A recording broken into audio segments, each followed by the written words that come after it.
because the breaking news, I think you might have guessed it, is that Manchester United have sacked Ruben Amorim. OK, Jamie predicted it just a few minutes ago. He has gone. We understand he met with Jason Wilcox and Omar Barada this morning, and they informed him that he was being relieved of his duties. Right, our reporter Daniel Kahn is there at Manchester United for us. Right, Daniel, just tell us more about this, how it's come about. Yeah, I mean, Tom, just to recap that breaking news, Manchester United have sacked their head coach, Ruben Amorim, after 14 months in charge. He met with the director of football, Jason Wilcox, and CEO Omar Barada this morning, who, as you mentioned, have relieved him of his duties. Now, this comes after his post-match comments after that 1-1 draw at Ellen Road yesterday, where he kept repeatedly saying he is the manager of Manchester United, not the head coach. But as we reported late last night, there'd been increased tension between Ruben Amorim and the hierarchy at Manchester United, especially between director of football Jason Wilcox, and that has led to the United boss leaving the club after 14 months. I told you earlier this morning there'd been a mood shift in recent weeks. This has been building up for weeks now, especially since Christmas Eve, and it seems like it has now come to a result of Ruben Amorim now leaving Manchester United just after that 1-1 draw yesterday. Incredible news this morning. Yeah, it definitely is, Daniel, and Jamie's going to get involved in this as well. It was very strange last night, wasn't it, when he said, "I am a manager, not a coach." But we know that his title is head coach, and it confused everybody there. He seemed to be taking a dig at transfers. I mean, was he supposed to have a say in transfers? Because normally a head coach doesn't have that much of a say.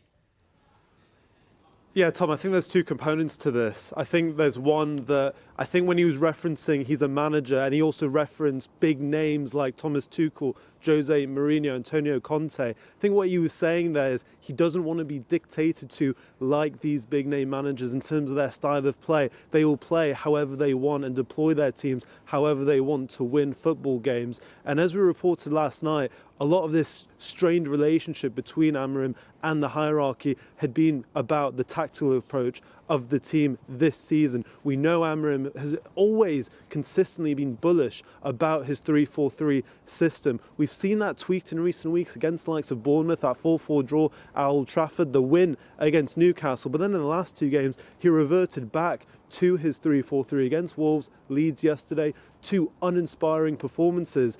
And I think there were real questions raised this season around his system. I remember when they played Fulham at Craven Cottage, Marco Silva, Calvin Bassey and Alex Iwobi all talking so openly about how easy it was to play against Amorim's team. I think with a hierarchy that raised serious questions. Grimsby away, although they played a slightly weakened team, continuing with three centre-backs away to Grimsby. Serious questions having gone out of the Carabao Cup at that stage. Brentford away was also a very questionable performance in that loss as well at the GTEC Stadium. So I think this has been building for a while. Transfers has been a separate issue. From what I understand, that hasn't been the main reason for their tensions, although they had different strategies about it. Amorim wanted to spend this month, whereas the likes of Jason Wilcox and the likes of Christopher Vell, head of recruitment, looking at transfers, they didn't want to make the previous mistakes of the previous regimes at the club, really risking their future windows, really wanting to reinforce long-term